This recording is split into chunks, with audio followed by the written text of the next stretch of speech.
You know that your mind is capable of seeing more things than your eyes? Let me tell you one thing today.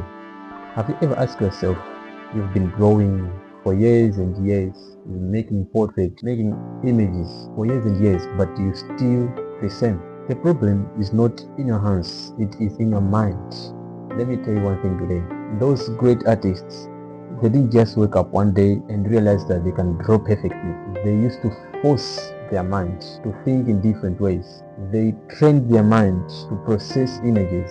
So today I'm gonna share with you the most important way in drawing, which is reference. But before we go there, as you're watching this video, don't forget to like and subscribe.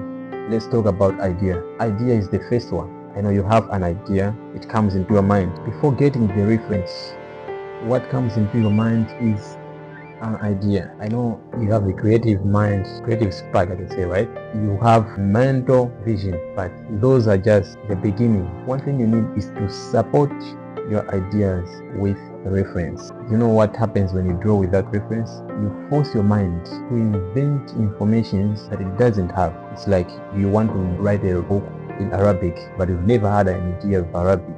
For example, I had an idea of making this portrait, but first thing that came into my mind, I want to make a portrait of a wet face. So I started looking for the reference and I found one on Pinterest, but I didn't just stop there. I thought, what if I put a hand on her face?